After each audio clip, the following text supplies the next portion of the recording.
Hi everyone, I'm Matt Artz. Welcome to a mini-series in partnership with the Royal Anthropological Institute of Great Britain and Ireland. This mini-series was created in anticipation of the upcoming Anthropology, AI, and the Future of Human Society virtual conference, which is being held from June 6th through the 10th of this year, 2022. So sit back and enjoy, and let's talk about the future. Hi everyone, this is Matt Artz. I'm here today with Ezri Carlebach, who is an associate partner of GW & Co. and was a key force in helping to bring this all together, roundtable coordinator for the conference, and we'll be hosting a roundtable on Imagine Futures. So Ezri, thanks for jumping on. Could you start by maybe just telling us a little bit about, your interest in futures and how you came to study this? Thanks, Matt, and thanks for inviting me on. It's a pleasure to chat with you. The origin story, if you like, dates back to 1969. And obviously there was a very momentous event in the summer of that year when Neil Armstrong stepped on the moon and created really a transformative experience, partly through the nature of what he did and partly through the fact that it was televised live. And as a small child, I was 7 at the time, I was allowed to stay up unbelievably late because this was such a big deal and watch the moon landing on my parents' tiny black and white TV set. And later the same year, in the autumn, a TV show premiered in the UK called Star Trek. And my parents somehow associated it with the moon landing and again allowed me to watch it. And I was completely hooked. So the origin story is that, humanity, if you like, walked on the moon. And then I saw Star Trek. And I realized that it was possible not only to think about the future in such an incredibly detailed way, but that, as my father, who was an odd mixture of Orthodox rabbi and Marxist sociologist, liked to point out, the technology was obviously significant, having a warp drive and being able to beam people up and so on. But what really counted were the human relations. And it made a big impression on him. He'd been a refugee from Nazi Germany. And so a TV show set in the future that featured this multiracial kind of integrated cast with, with all the ramifications that had at the time was very significant. So it made a huge, huge impression on me. I became a science fiction fan and a bit of a Star Trek nerd. And I explored all the sort of different avenues from so-called hard sci-fi, reading Asimov and Arthur C. Clarke and all the people who really focused on the science aspect. And then had my mind completely blown by the so-called new wave, people like Michael Moorcock and J.G. Ballard, people who were more interested, as Ballard put it, in inner space than outer space. And so that led into the whole concept of speculative fiction, broadening out this way of thinking about people, their relationships, the way they organize themselves, and crucially, how technology interacts with all of that. It became, it was my living and breathing passion for many, many years. And it sort of ebbed and flowed a bit, but resurfaced in my university days. I did a dissertation on what I called images of the created self. This was in the 1980s. There was a lot of interest in AI. At that point, it was in one of the peaks before there was a trough, and now we've got a bit of a peak again. And the concept that we could somehow create the sort of realistic artificial life, the android from Star Trek series Next Generation, that's Data, that kind of thing.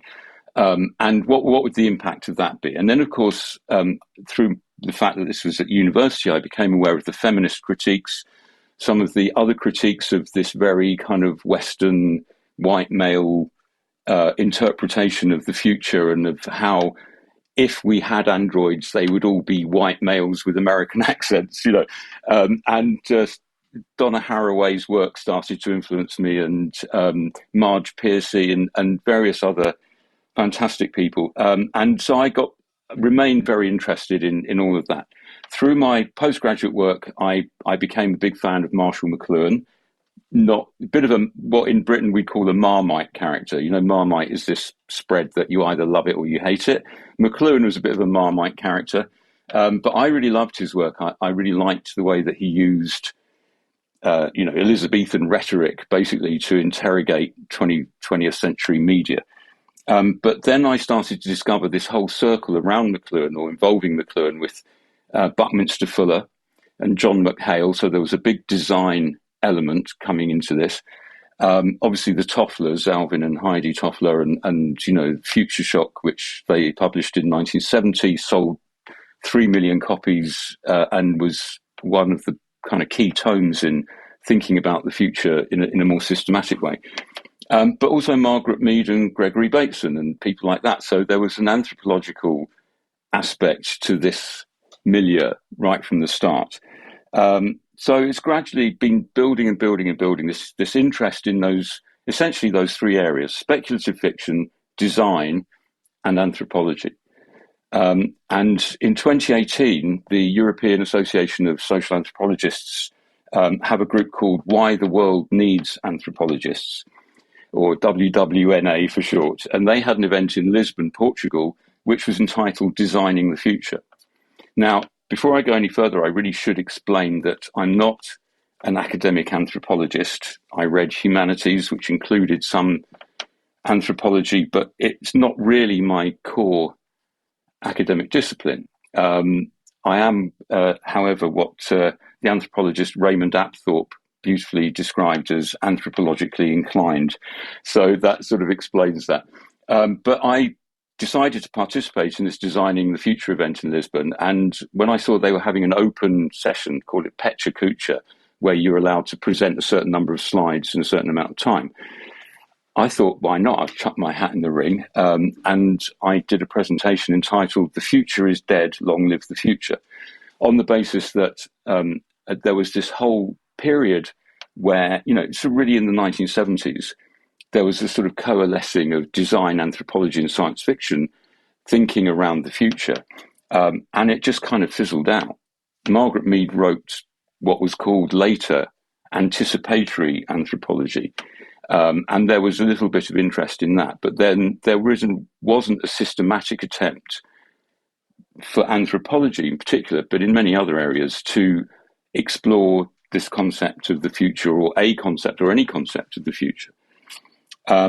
So that led me to an event at the Royal Anthropological Institute, where I got chatting to a number of people, and the idea for the conference emerged from those conversations. Sorry, that was a bit of a ramble, but those are the kind of things that have informed and influenced the development of this particular conference. So I'd like to come back to the conference in just a second, but given your long, steeped history in this, how does it impact your work? Could you just share with, for anybody who's listening that's still maybe not sure what this looks like in practice?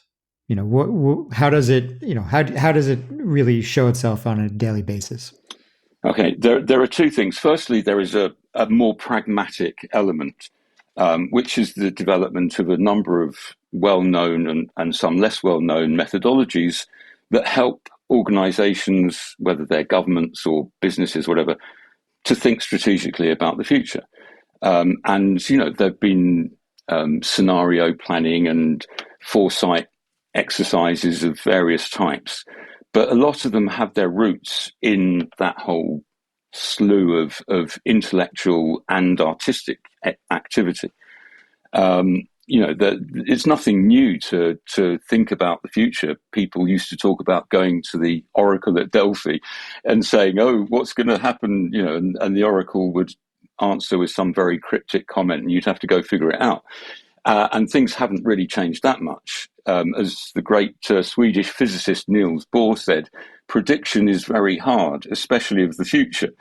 And so prediction is not really what it's about. It's about helping people to think strategically. Actually, design plays a very big part in this, using the concepts from design as a way of framing because at the end of the day, and Herbert Simon and various other people have pointed this out, any act that intentionally affects the world is design, is an act of design.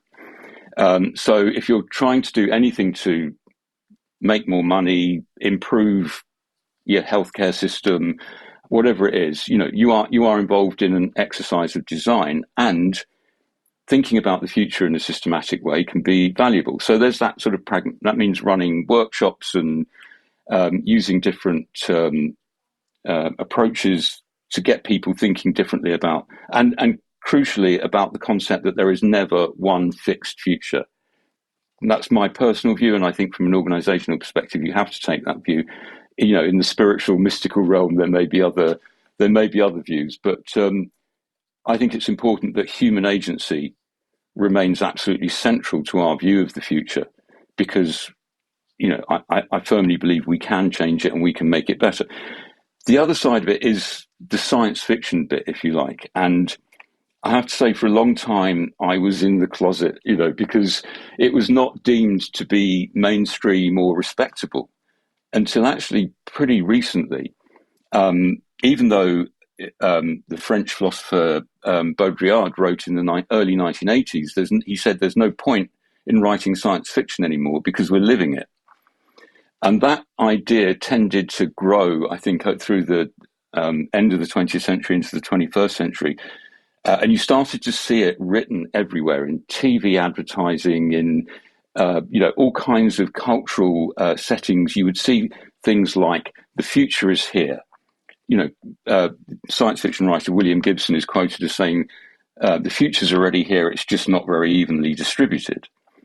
So this notion that the future has already arrived, that both was driven by the increasing popularity of science fiction, and in turn has made science fictional, not a phrase I really like, but science fictional attitudes and ideas more acceptable.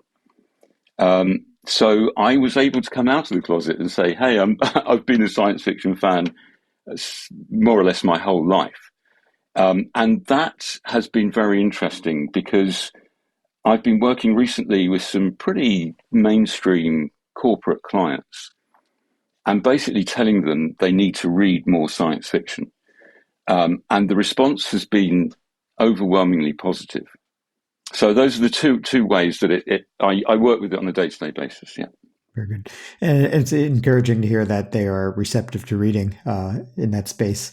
Why do you think that has changed, just out of curiosity? I mean, obviously we're here, we have this conference coming up. It's, increasingly in the literature of academia. You're now saying that, business is inclined to actually take your advice. What do you see changing in the broader market that is helping to help people realize that this is a method for understanding possibilities in the future? I think it's down to the three major areas of technological development right now. Obviously, artificial intelligence is one of them. And although it hasn't become, androids walking around the street in the way that some envisaged, it is now ubiquitous. It's in the computers we're using to talk to each other. It's in the recommendations that we get when we buy stuff online. It's in the traffic control systems. It's in a lot of healthcare. It's in the weapons that unfortunately are being hurled at each other by the Russians and Ukrainians. So we know that AI has entered everyday life, but we don't really know what that means or what the effect will be on very significant aspects of human activity. The second main trend is biotech. And we are now, to coin a phrase, or to borrow a phrase coined by Jane Metcalfe, who set up neo.life, which is a sort of activist hub for biologists and technologists and designers. She said, we're in the middle of a neo-biological revolution. And it's evident in things like CRISPR, the gene editing technology, but there are many other areas. And this is an excuse for me to use one of my favorite phrases at the moment, ex utero embryogenesis, which is the production of live birth without a natural mother or father. and scientists have completed ex utero embryogenesis with mice. So give it, 10, 15 years, they'll be doing it with humans. And that links me to, I love this because it sounds like the plot from a ridiculous science fiction movie, but it's actually true, to the third area, which is space exploration. And again, there's been a big resurgence, partly driven by, egotistical billionaires. It's true, but nevertheless, that's how breakthroughs often occur. Humans will return to the moon soon, and I firmly believe that we will go to Mars not long after that. So if you look at those three trends broadly, artificial intelligence, biotech, and space travel, space exploration, where do you go if you want to think through the potential consequences of those things? Science fiction. You go and read Kim Stanley Robinson or N.K. Jemisin, or wonderful British science fiction writer called Tade Thompson.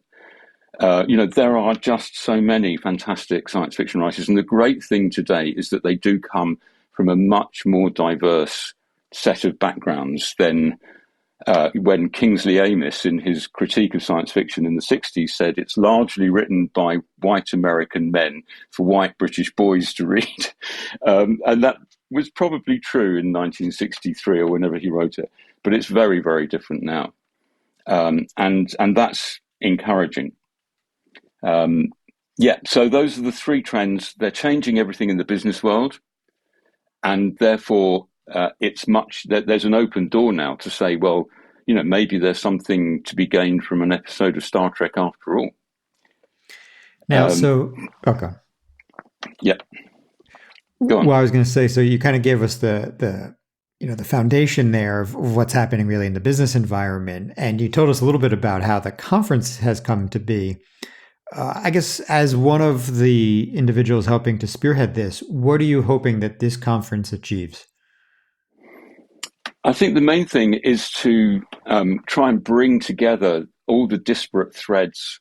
That's why this conference has, a strongly interdisciplinary flavour, but also to try and prioritise this specific contribution that anthropology can make. Which I think is significant, and it needs to be more systematic. Futures studies, futures research is a phrase that actually dates to the 1960s, but it's never been more urgent than it is now.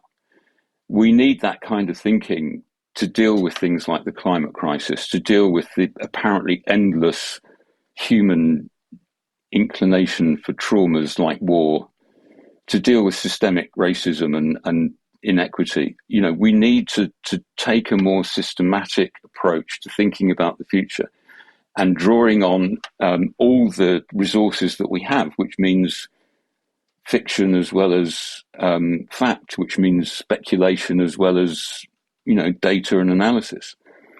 And that's what this conference, I think, represents a significant step towards. And so on the anthropological front, and appreciating that you come from a different academic background, your panel, you had in the long abstract the line that you want to see the role anthropology plays both in the critical analysis of imagined futures and in contributing to them. So, in terms of the critical analysis, what are you thinking in that space? Well, there are two very closely related things. There's anthropology of the future and anthropology in the future. So, the latter is thinking about what will the role of anthropologists be like if humanity becomes an interplanetary species. That's a very real prospect. And there are questions, I think, for anthropology as a discipline, for its methodologies in particular. If you think about, okay, you're going to do ethnography on Mars, how's that going to work? So that anthropology in the future, I think, needs some critical thinking, definitely. But at the moment, there is some really interesting work being done on anthropology of the future, which is looking at the different ways that we sort of encounter the future, if you like, now. And last year, I had the great honour of hosting a webinar for the RAI. And one of the guests was Rebecca Bryant, who co-wrote a book with Daniel Knight called The Anthropology of the Future.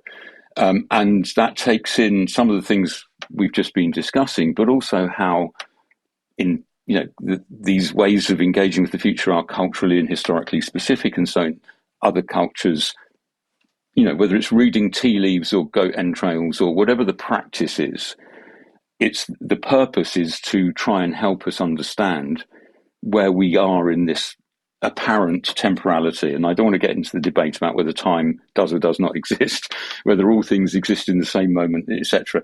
But in this apparent temporality, we think about the future using or try to come to terms with what's happening to us now in light of how things might be with very different frameworks and very different practices.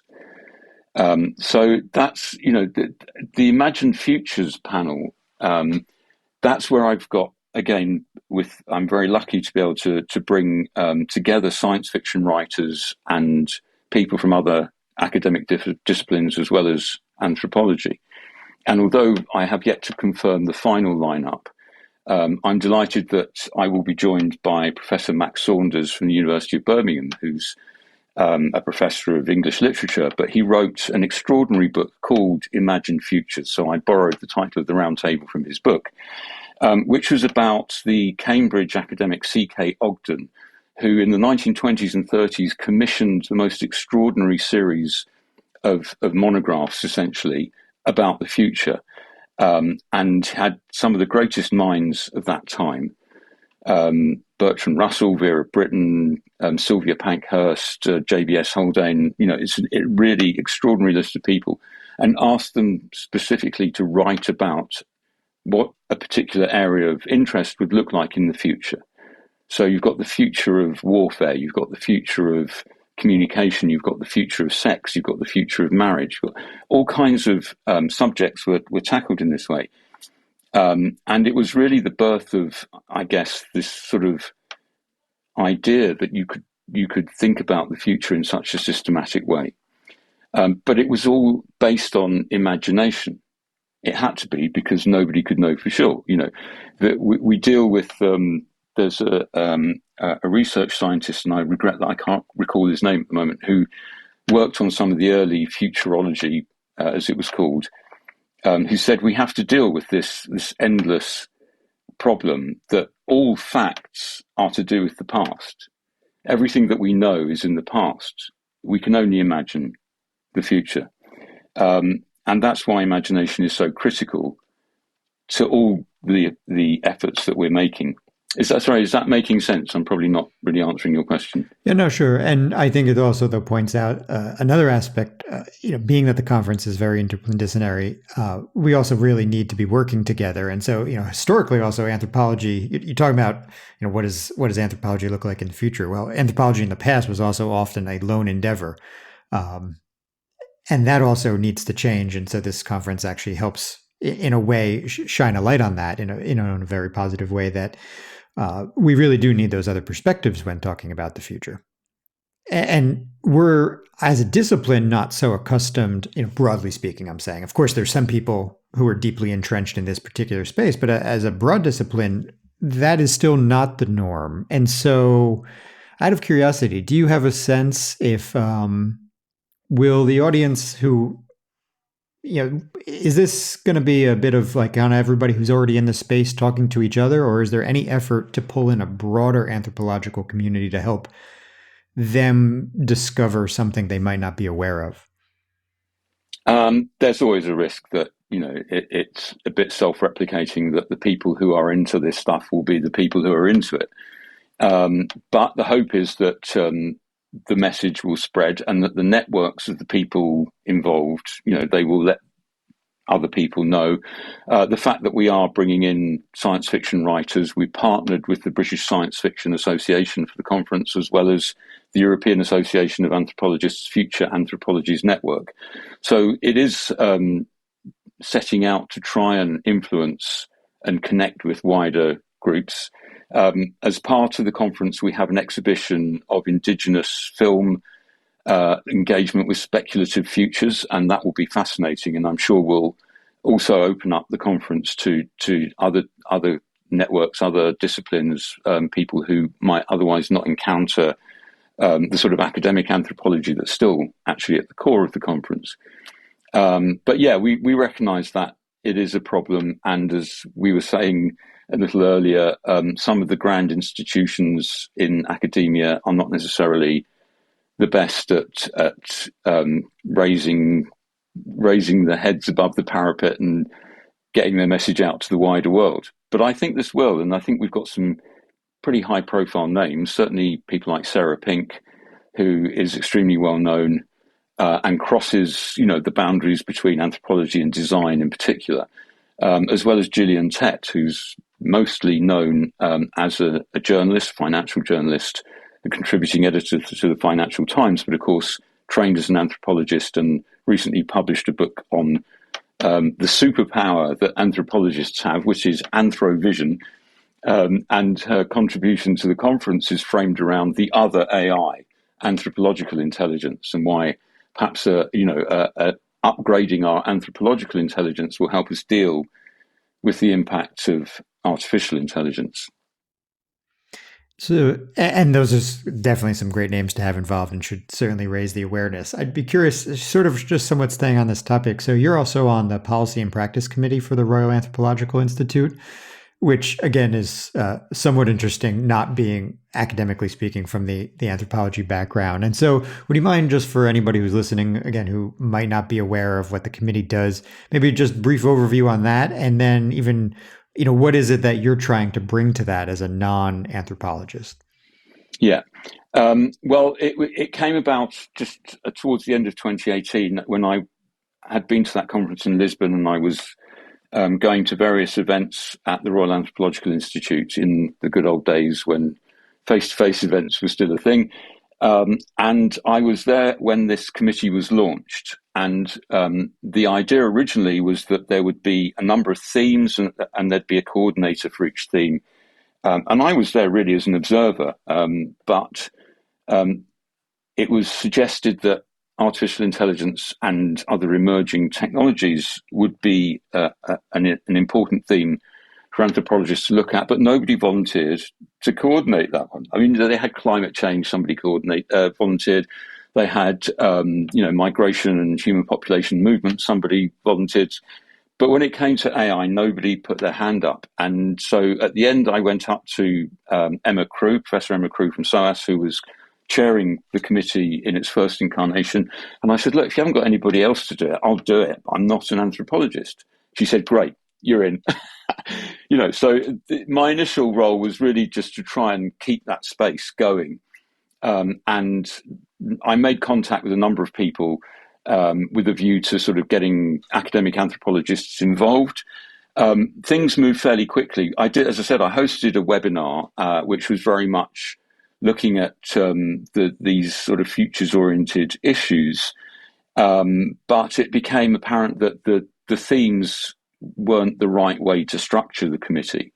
There were some fantastic events. The committee did some really interesting work, particularly around, for example, the pandemic and the response to the pandemic in the UK. And it became apparent that it needed to change its structure. The intention really was initially to help policymakers understand how anthropology can help in essentially policy design. And by the beginning of this year, it had become clear that it needed to be done slightly differently. So the committee is now undergoing a restructure. I will not be part of the new iteration, which is fine. It was getting it set up was the main thing. And the attention to technology and the AI and so on is clearly going to be cross-cutting. It affects everything. It's going to be in every part of whatever else the committee does. And if there is anything I can do to help, I will certainly continue to do so. But that's the main thing. It's really reaching out to policymakers and saying, look,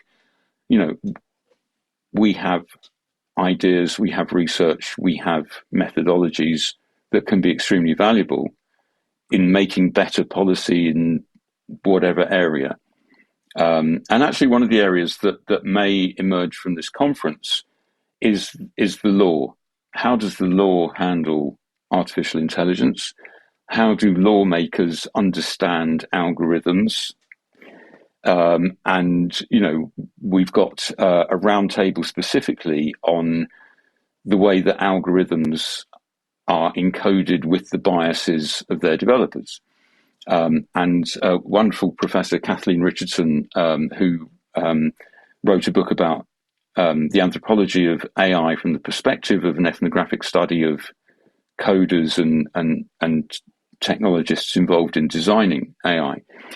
And she will be encouraging people to think about the consequences of, we call them for shorthand, misogynistic algorithms. But, it's just this idea that bias is encoded into the very fuel that drives AI. So that, it is an urgent policy issue in many ways. And it would be great if we could get some more attention. We're currently hoping to add another roundtable. So at the moment, we've got many panels covering a wide range of areas. I'm doing the roundtable on Imagine Futures. Kathleen is kindly convening the roundtable on algorithms, but we're hoping to add another one on AI and the law, and bring some legal people into the conversation as well. Very nice. And so, a few themes that jump out from all of this that we've talked about so far is, trying to raise awareness for really sort of the threats and opportunities that exist with some of the technology going into the future, some of the methods for approaching the future, as well as like raising awareness for anthropology itself and its potential, as a potential contributor to this work going forward. And so with that all in mind, and given the fact that we acknowledge that some of the historic institutions aren't always able to get the message outside of the inside group.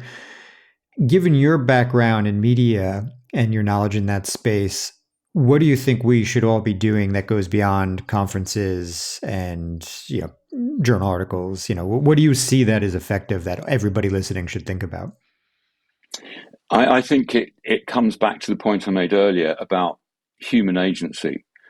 And what I think, I guess, my view, I can't say this is officially the Royal Anthropological Institute's view, but my view is that this conference will help to put the future back into human hands. And I think that's what we can all do on a daily basis, is say, first of all, there is no single future. There are multiple possible futures. And it kind of comes down to, despite all the fanciful, high-flying and exciting thrills of spaceships and robots and so on, it comes back to simple questions of governance. Who makes the decisions? How are they accountable for those decisions? And how can we change things? So I think if we keep asking, keep plugging away at those questions and challenging this notion that somehow the future is already here and it's a new type of car, or it's a new type of fizzy drink, or it's, the occupation of parts of Ukraine by Russia. I mean, we don't have to accept any of those things. We can change them. But in order to do so, we have to be far more proactive in asserting our agency than I think we have been inclined to be in recent years, where either it's for, certainly in the industrialized economies of the West, it's been too easy living and we haven't had much incentive, or perhaps since the pandemic, it's been despair. And the idea that, if a invisible virus can shut down the economy and kill many, many people, then, there's nothing we can do about it. Those things are amenable to human agency. And that, to me, is the most important lesson of all of this. Great. Well, I think we'll leave it there. I think that sums it up nicely.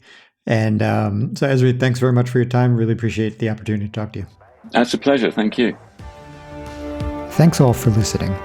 For more information on the Anthropology, AI, and the Future of Human Society virtual conference, visit the Royal Anthropological Institute's website.